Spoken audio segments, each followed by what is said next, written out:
Crypto and stocks take a massive plunge, mask mandates are being brought back in Canada, and more election theater for the sheeple to air out their grievances. Welcome to another episode of EyesIsWatchin. My name is Steve Eyes. A lot of subjects to get into, folks. Now, after the midterms in the States, we saw markets crash almost immediately. Market bloodbath during a blood moon. Billions of dollars were lost overnight.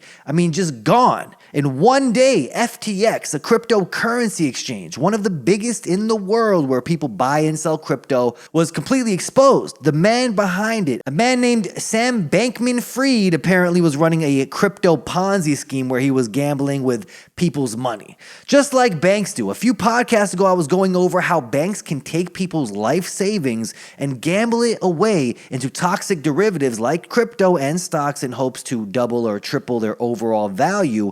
Well, little to anyone's surprise, the crypto world is doing this too. Binance CEO offered to buy FTX and bail them out. Sam Bankman-Fried revealed he's $8 billion in the hole, and that's when Binance pulled out of the deal. People were hoping Binance would bail everyone out. Everyone on that app lost everything. Can you imagine? We're talking billions of dollars, worse than the Bernie Madoff scandal. This is insane, and it's going to change the crypto market forever. Devastating news for everyone that was using FTX. Just think about everyone on there losing everything in one day. Bloomberg estimates FTX is only worth $1 now, down from $32 billion. In just one day, people, crushing everyone's confidence in crypto probably forever.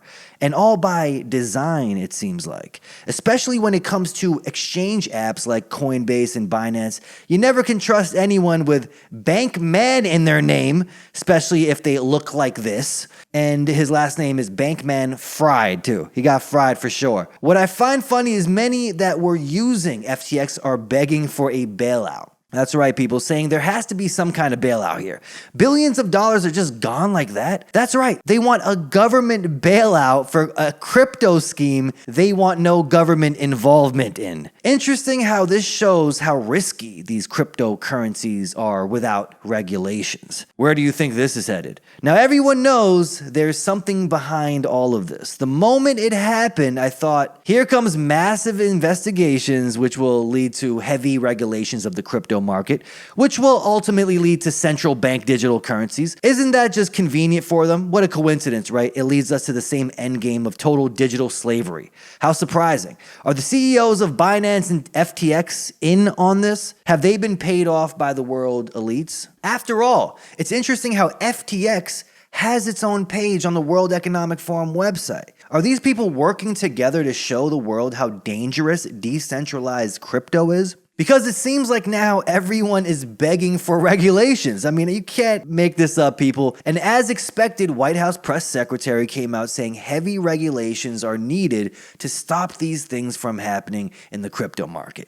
Now, I'm not an expert in any way when it comes to crypto. The only reason I have some crypto is because people asked me to open up wallets on cryptocurrency exchanges like Coinbase and Binance, and that's what I did. But I have no interest in crypto. I'm not much of a gambler, okay? I don't know much about the stock market or crypto, and the more I look into it, the more I don't trust it. That's right, guys. The press secretary came out in quotes. She says, this is what happens when you have no government oversight in these exchanges. Insane, folks. LBRY on Twitter, great tweet here saying, suppose the Securities and Exchange Commission wanted to do the most possible damage to cryptocurrency. It would police good actors while letting bad actors slide and then blow up, then use the failure as a reason they need even more power to police the good actors. Very well said. Remember on March 9 this year, President Biden signed an executive order on ensuring responsible development of digital assets. This order required research into future payment systems, including central bank digital currencies. One of the sections reads, explore a U.S. central bank digital currency. IMF managing director said earlier this year, the future of money, gearing up for central bank digital currency. So they expected these to roll out soon. They just needed everyone's trust in the decentralized crypto market to be crushed first. This way, people will beg for more government oversight and even demand CBDCs. Keep in mind, this major crypto crash happens just days after the New York Fed completes the first phase of tests on a US dollar CBDC. So it's all coming together. Let's not forget just a few weeks ago on Forbes why you should be excited for a central bank digital currency. You should be excited for digital slavery, folks. Come on. Why is this a big deal? Well, because the government gets to control what you spend your digital currency on. It will be the end of freedom and the end of saving money. The digital currency will be programmable and most likely operate like the digital yuan currency in China, programmed with expiry dates so you are forced to spend it by a certain time. Now, the deep connection Sam Bankman-Fried has to these same globalist scumbags runs deeper than most think. All intertwined, and it's not hard to see that they're all working in coordination to achieve the same Luciferian goals. Interesting thread on Twitter here. Did SBF, Sam Bankman-Fried, have any connections to the WEF? A pretty direct connection indeed, Aunt Linda. His aunt right here on the World Economic Forum. She's an MD, scientist in epidemiology. Oh, I hate them so much. They are the ones terrorizing us. Them and virologists. Has led scientific work to define frailty and its causes and potential for prevention as keys to optimizing health for older adults. So she is somewhat connected into the pandemic, the same plandemic that they needed to usher in CBDCs and digital IDs. And I guess her genius crypto nephew created an exchange that was designed to collapse and make everyone lose confidence in the cryptocurrency system to introduce a CBDC digital ID slavery system. His aunt, Linda, MD, has been Dean of Columbia University Mail-Out School of Public Health since 2008. His brother, Gabriel Bankman-Fried, a former White House legislative correspondent and now director of guarding against pandemics. Unreal, people. SBF's hefty contributions to the Protect Our Future Super PAC, which claims it's aimed at helping candidates who will be champions for pandemic prevention. Mom and dad, they're just Ivy League lawyers, it says here. Look at this, guys. Mom, Barbara Fried, Harvard Law School graduate, now a professor at Stanford Law School.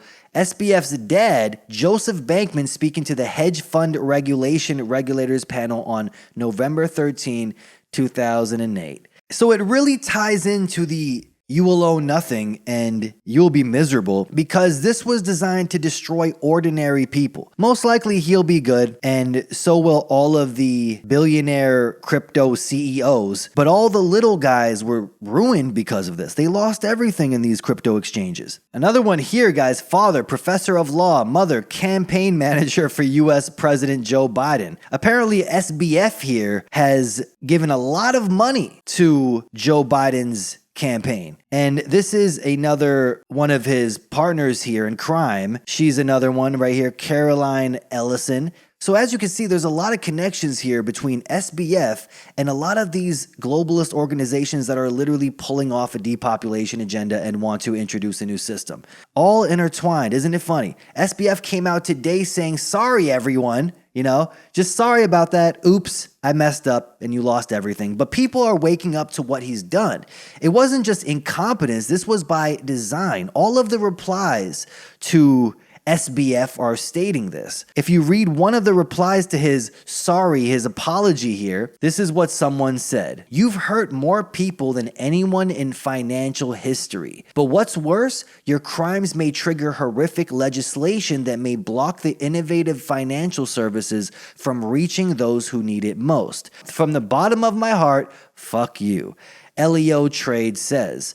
And someone replied to that saying maybe this was his job. And everyone's saying, that's the only possible explanation here. Yeah, the worst part about the collapse, LinkedIn influencer says, of the unregulated crypto bank is that it will prevent more people from participating in future unregulated crypto banks. So as you could see, all by design, guys. The FTX app even had a commercial on the Super Bowl halftime show, and it just aged like fine wine here. Check this out. Like I was saying, it's FTX. It's a safe and easy way to get into crypto. Yeah, I don't think so. And I'm never wrong about this stuff. Never. Don't be like Larry. Like Don't miss out. Now, isn't that funny? They were trying to make him look like this old, washed up guy that has no idea what he's talking about. What do you know about crypto, Larry? Don't be like Larry. Download the FTX app and start exchanging crypto and lose everything overnight. So it looks like Larry was right here. Isn't it interesting how every big event that happens now somehow just coincidentally takes us one step closer to the digital technocratic slavery system endgame the demons in charge want? Elon Musk buying Twitter, I mean, he now has a major problem with all the bots on there. Now there's this new blue checkmark fiasco on Twitter where you just pay $8 a month and you get a blue checkmark. And that means you are official on there. Whoever it is, you're certified, you're official, and people have been changing their names to people like George Bush. So you see George Bush, the profile, and a blue check mark, so you think it's legit him. It's just funny because there's so many fake accounts now, like George Bush saying he did 9/11. This is one of my favorites. In the bio, it says, "So what? I did 9/11." And he tweeted, "I miss killing Iraqis."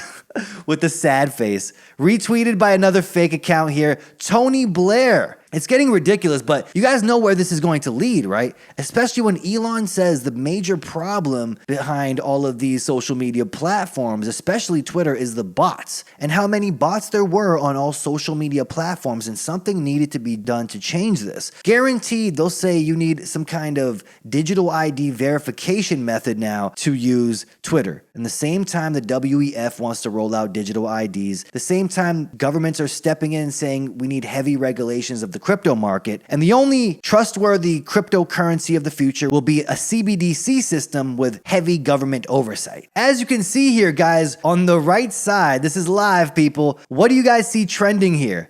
Digital ID at the same time, guys. Isn't that wild? So it's trending because many know what's taking place here, and a lot of people are speaking about it. Cashless society can't be implemented unless digital ID is in place first. Digital ID is the line in the sand you must not cross. Absolutely. Resist digital currency, resist climate tyranny, resist digital ID, resist global communism. And Majid Nawaz says this very well of why the digital IDs are a terrible idea. So now you've got this CBDC that requires ID. So what's the big problem, Majid? What's wrong with that? Think about it. Every single transaction in your life that you will ever do and ever have done will be logged and registered on an open ledger, because that's what the blockchain is. But what CBDCs are is your national identity tied to a digital currency that will log every single one of your transactions forever. Because once it's on the blockchain, you can't erase it.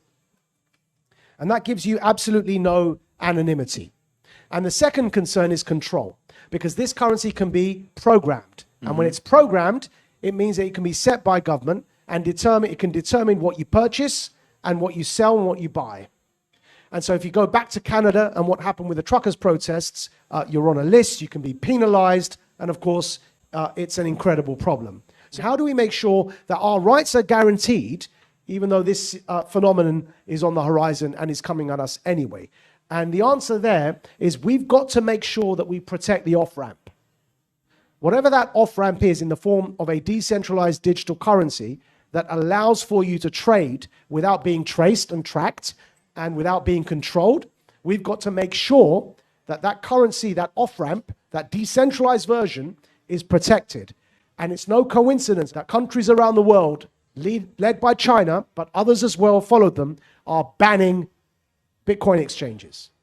So our responsibility becomes to protect the off-ramp so that there's a choice, so that you're not permanently involved in what is total slavery or serfdom, and you end up living like what looks like and feels like a Black Mirror episode. And it seems like right now, like he said, the only option here is to protect the off-ramp, which now is being destroyed systemically by what seems to be globalist agents that are purposely collapsing the crypto market and making people lose trust in crypto. That way they can accept the CBDC system without question. The manufactured collapse continues, guys. Now, as inflation soars and the economy breaks, what does our lesbian tyrant in charge do? Well, he does what any sane leader does. He's going to be a guest star on a Canadian drag race show. Take a good look at this picture here, folks. Now, I know what everyone's thinking. Which one is Trudeau? No, come on, don't be silly. It's clearly the guy dressed like a tranny, right next to the drag queen right there. It's very interesting to watch leftists like Trudeau and Biden do things like this because they know their supporters are emotional thinkers. Hearing them speak about women's rights or climate change, transphobia, and racism is all their voters need to be in full support of them. Most people on earth are emotional thinkers, and these people in charge know this. So when you debate them, they will always drill that emotional side of the argument and never address any facts. If they did, they would get destroyed 1,000% of the time. You'll bring up how their policies are leading to inflation and economic downturn, and they'll just respond with something about racism and inequality. It will make zero sense logically, but their constituents will eat it right up because they have an emotional attachment to shock words like racism and climate change. Like if you argue with them about inflation, they'll just say that word is a conspiracy. like Joy Reid says, I can't believe there's a video like this of her saying no one even knew what inflation was until those damn Republicans brought it up. You would never be speaking about inflation because it's just a Republican conspiracy theory. And that word itself, like that term conspiracy theory, they can throw that on anything and the sheep will eat it right up. Like they'll just believe, oh, okay, it's a conspiracy theory, and they'll just pay like $100 for eggs and just not make the connection. No, there's no inflation. That's a conspiracy theory. That's why Joy Reid here was saying inflation was never part of the normal lexicon until Republicans taught people the word. Can you believe this? It's not even a real thing, guys. The Republicans literally made that word up. The people I ever hear use the word inflation are journalists and economists, right? So that is not part of the normal lexicon of the way people talk. So it's interesting that Republicans are doing something they don't normally do, right? Which is not use the common tongue, right? Not use just common English to sort of do on their campaigns like they're doing with crime. But what they've done is they've taught people the word inflation, right? Yeah.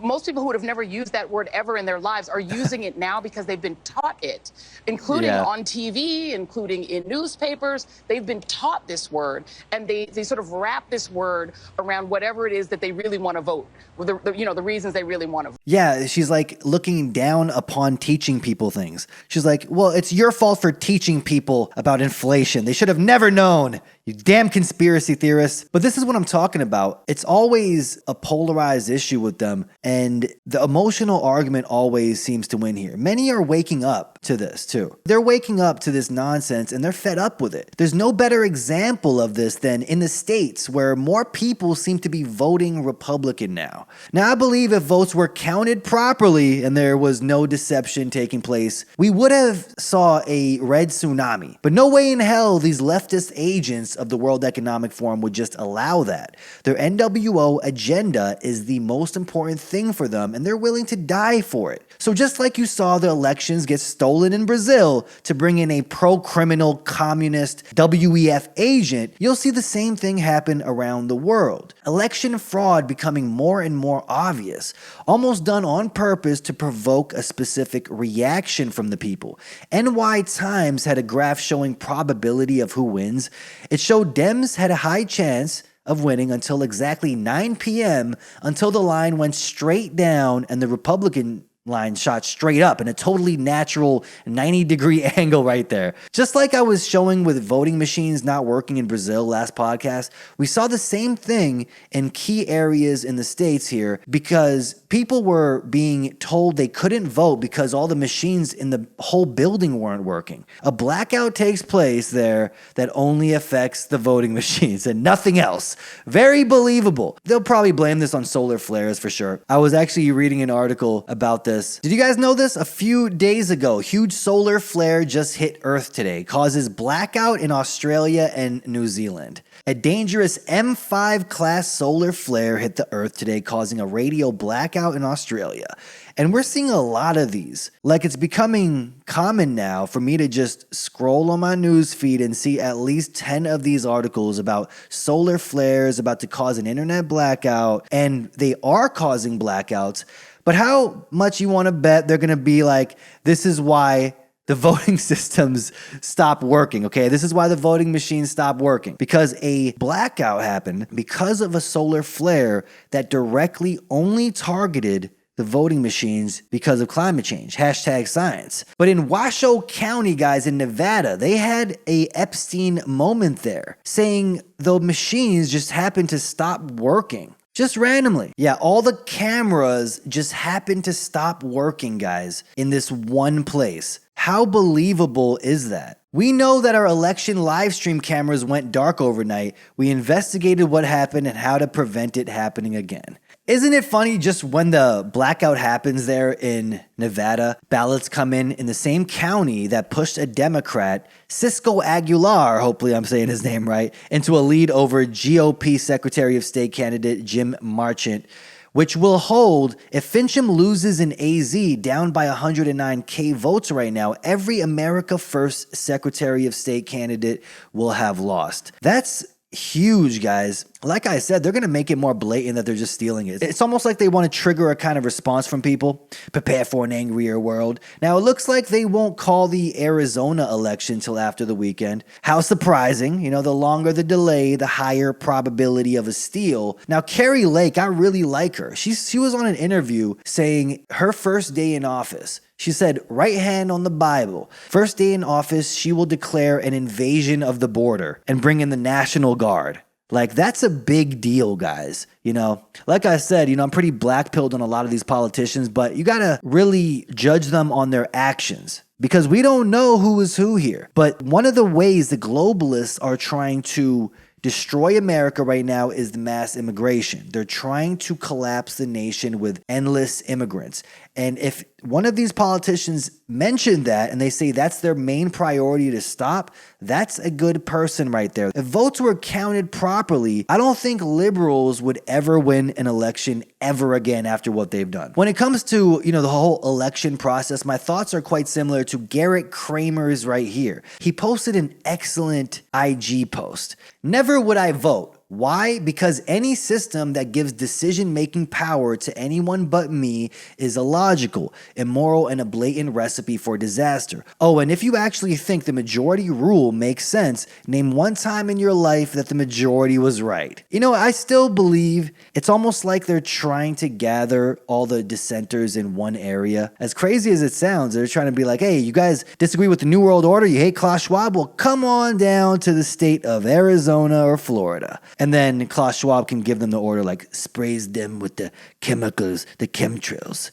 DeSantis gave a speech saying Florida is where woke goes to die. That's a big deal. But can we trust people like him? Guaranteed, if you were the real deal, there would be some assassination attempts on your life. You think the demons in charge would just allow someone to call them out and expose their entire plans without them at least trying to take that person out? We're seeing some states here turn completely red, like in Florida. What's interesting here is some districts like Dade County in Florida, which has been a predominantly Democrat district, I believe around 70% Latino people live there, and Hillary even won in this area by 30 points in 2016. Now we see a major shift there. Many are fed up with the left's insanity. Like I said, Both sides of the political spectrum have their major flaws, and many can be easily compromised into going along with the plan. But only one side is trying to lock people down in their homes and force a lethal injection onto them while trying to turn their children into transsexuals. One side has absolutely lost their minds, guys, and the midterm elections clearly showed this, but they don't want the red tsunami. That would be a major no-no for their green agenda, New World Order slavery system. So they're going to steal it. They're going to make it obvious, and the majority of people will always be sheep. You know it's bad when even Bill Maher comes out roasting the Democrats big time, and on the leftist-controlled publications like The Atlantic, you have articles like this. On November 1st, before the midterms, Democrats keep falling for superstar losers.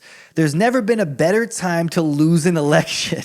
You know it's bad when your own leftist-captured propaganda networks are calling your candidates superstar losers. Doesn't everything just seem scripted here, like political theater? Why is one side being made so obviously evil? Are they preparing for a antichrist type figure to come and take down the New World Order in order to gain everyone's trust? Right? They have to make one side so obviously evil, so evil that even atheists will say, you know what, this is evil. Like they'll use the word evil. But is it so evil and blatantly evil on purpose so a savior can arise and gain your trust? And once that person does, they'll introduce the new digital ID CBDC system with little pushback.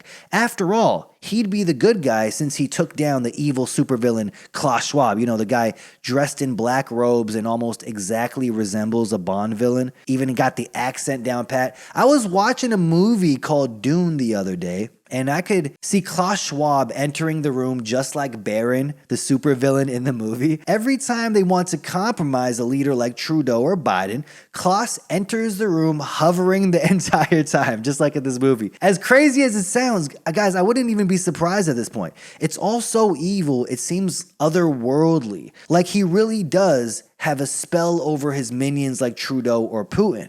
Sometimes I wonder if they can really put someone into a trance like this, a hypnotic state by some professional mentalist. Maybe this is really what Epstein's Island was about. You know, I had this conspiracy myself a while back that Epstein Island was a place they take world leaders to and they actually hypnotize them and put them in a permanent trance. And then because of that, they follow through with the New World Order agenda like programmed cyborgs. Because if you think about it, everyone on Epstein's flight logs is fully on board the globalist train. They're really acting unusual, you know, unhuman. But who cares about who's in charge and who's in office, damn it? Because if you watch my last podcast, you know they're preparing for a major global famine, a total collapse in the upcoming years. And the Green New Deals that were implemented to purposely collapse the food sectors is done on purpose. No questions. The shutting down of farms to the infinite money printing, all of this is leading to a perfect storm that will lead to a global depression, followed by a major famine. Are they trying to put people in charge and hire representatives that they can blame this on? It's like handing someone the keys to their new house. You know, that's right, gifting someone a new house with the small caveat that the house is on fire. Now you got to put it out as fast as possible and you can keep whatever's left. And then the person that hands you the keys blames you for the fire. That's what's happening here. It's like, who wants to be in charge during this? The current monetary system was on life support since 2008 and the big bankers know it's going to collapse. Doesn't matter which politician you have in office. It's going down, down.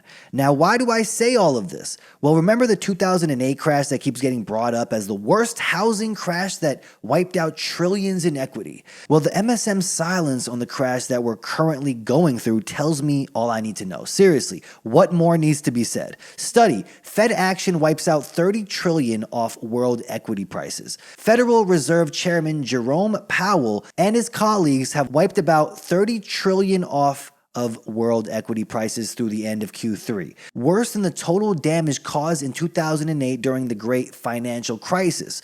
So they admit it's already worse than the 2008 crash. What was once the biggest news story of the day now seems like a non-issue.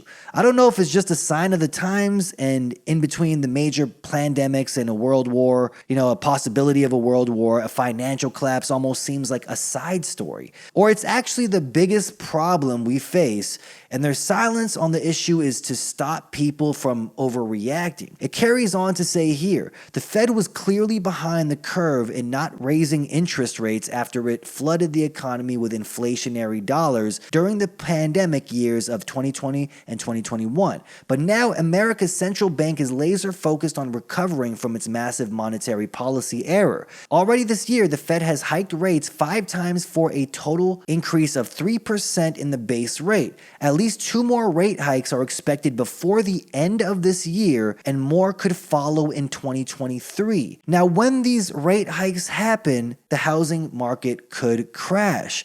Why does everything happen to it repeat itself almost exactly? Let's check out this graph of the market volatility index. Now, what is a VIX? Volatility is an investment term that describes when a market or security experiences periods of unpredictable and sometimes sharp price movements. People often think about volatility only when prices fall. However, volatility can also refer to sudden price rises too. So high volatility means the markets are high risk. People are panic selling and some are putting in money too, but it's at a high risk because the markets are unstable. The VIX can indicate if markets are going haywire. But check out this graph right here comparing market volatility right now to the 2008 crash. The white is where we are right now, and the blue line shows how volatile the markets were in 2008. Notice how we follow this exact pattern of the markets from back then. Now, according to where we are now, it shows the VIX could explode higher at any point from here, any day now. And I saw this about a week ago, so it definitely happened in the crypto market, okay? So that did take place. Now we're just waiting for it to happen in the stock market as well because of the CPI index. The CPI index just came out and it just got the stock markets quite excited really quickly. So the stocks are surging for a bit. Does that make sense to you? Especially when Facebook just let go of thousands of employees and somehow the stocks are going up? Or is this just manufactured as well? They're trying to get people to put more money in so they can collapse it completely. They'll take your money. So this always has been some kind of like Ponzi scheme. You get the little guys to lose everything. Isn't that interesting? Here's another graph showing the S&P 500 index comparing 2022 versus 2008. The green line shows how hard the markets crashed in 2008, and once again, we are following the same trajectory. There's no denying the economic death spiral we're in now. Even the Bank of England says the UK will face its longest recession in history. That's right, people. On Thursday, November 3rd, 2022, the Bank of England said that the UK is now facing its most prolonged recession in history since record keeping began. The Coinbase letter on Twitter. Tech companies this month. Twitter laying off 75% of employees. Apple hiring freeze. Amazon hiring freeze. Snapchat laying off 20% of employees. Meta laying off thousands this week. Microsoft layoffs have begun. Intel laying off 20% of employees. Not looking good for the tech companies. Now, if you're following the markets right now, you know there's a major collapse coming. There's really no other way to see it. So I'm not sure why elections even matter at this point. Who cares what person is in charge when it all collapses? At the end of the day, the big bankers want Western nations to collapse, and it looks like they're getting their way. After collapsing everything, they will build back up and use China as the economic model of the new one world government. Here's Soros admitting it, guys. It says right here, globalist George Soros openly admits he wants China to lead the New World Order. He donated $128 million to the Democrats in 2022. I wonder why all of these globalist demons love Democrats and love leftists around the world. Because they're the only ones stupid enough to be convinced that this is a good idea. We're all going to be one. We're going to finally have true equity and equality when everyone is poisoned permanently with repeated injections and their minds controlled. We promise there won't be any racism then, because your thoughts won't even be of your own. Check out the snake right here, guys. This would be the time, because you really need to bring China into the creation of a new world order. financial world order. Isn't that interesting? He didn't want to really say New World Order. He was a little hesitant to say New World Order there. He kind of slipped up a bit. Now, here's an insane video from China right here. What is China preparing for? Is there something we don't know about? On Twitter, Wall Street Silv. China keeps expanding their isolation camps. In Yunnan province, they were in a hurry and built the camp right on the highway. They don't need the roads if the population will be locked up in isolation camps, all in the name of safety and well-being, of course. This is what Saudi Arabia's line would look like if it was made in China. But I'm wondering if these massive isolation facilities are being built all over China for something else. Like, are they preparing for a wartime country, a wartime economy? These facilities could be used to house dissenters of the CCP or even be used as hospitals if a major war broke out. There's only one way the ruling class can distract the people from that collapsing house of cards known as COVID, and I'm betting they're gearing up for a major world war here. US Navy Chief warns China could invade Taiwan before 2024. A Chinese invasion of Taiwan is coming. The recent CCP Congress and other signs show Xi is preparing for war. In South Korea, people are building bomb shelters near their homes.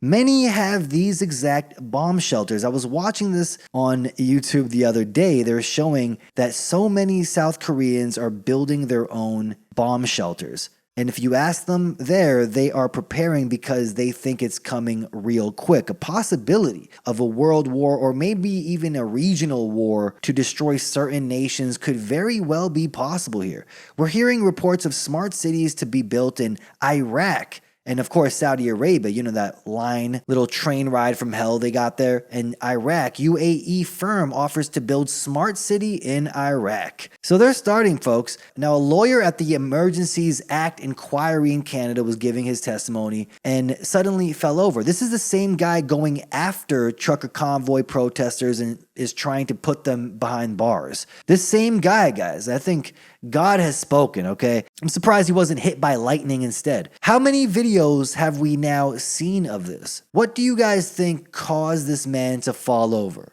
Seriously, is it climate change? Racism?